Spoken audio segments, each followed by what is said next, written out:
You can be brilliant and still be in the wrong place. You can have all the right skills and still feel like a misfit. The timeless question, where do I belong, isn't just about comfort. It's about unlocking your best performance. Welcome to the Becoming Vault. In this episode, we explore one of the most freeing and practical questions you'll ever ask. Where do I belong? Because when your environment aligns with your strengths, performance becomes effortless. Meet Alex, a gifted software architect with an almost magical ability to untangle knotted code, debug complex systems, and craft elegant solutions. Their brilliance shone in the quiet depths of logic, immersed in the challenge, making the digital world hum. So when a fast-growing startup offered Alex a promotion to head of development, it seemed like the natural next step. Prestige, a bigger team, more influence. Alex accepted, eager to make a bigger impact, but something felt off. This new role wasn't about deep diving into code. It was endless meetings, client presentations, managing politics, and being the department's public face. Their days were fragmented. The focus and flow they once had vanished, replaced by spreadsheets and stakeholder check-ins. Alex wasn't failing, but they were fading.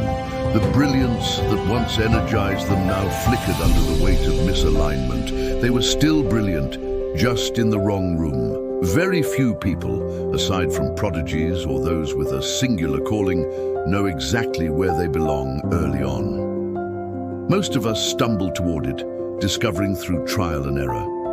But by your late 20s or 30s, you should know three things. Your core strengths, how you perform best, and what truly drives you. These are your internal compass. Think of a highly skilled operative, brilliant in strategy or reconnaissance, but place them in charge of an entire invasion force, and they'll fail. Their genius lies in a specific zone. That's where they belong and where they thrive. I used to chase traditional leadership roles. I thought being in front, with the title and the spotlight, was the only way to make an impact. But the truth? That wasn't where my energy soared. I found my belonging in strategy, in guiding leaders, shaping ideas, building behind the scenes. When I stopped forcing myself into rooms that drained me, everything shifted: energy, clarity, and impact. It didn't make me smaller. It made me sharper. Alex eventually stepped down. They found him a role as a principal architect, focused on technical strategy and mentoring.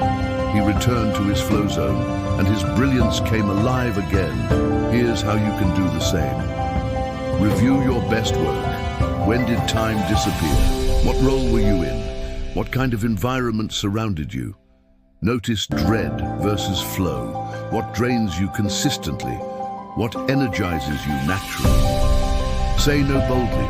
Be brave enough to walk away from what doesn't align, even if it impresses others, especially if it doesn't feel like you. Greatness isn't about doing more, it's about doing what fits. Ask yourself this often: where do I belong? Because when your strengths and your setting align, everything becomes lighter, faster, deeper, and better. Thanks for watching The Becoming Vault. If this resonated with you, like, subscribe, and share with someone who's brilliant, but maybe just in the wrong room. Subscribe for weekly stories, insights, and mindset gems. You're not alone in your journey. We're all becoming.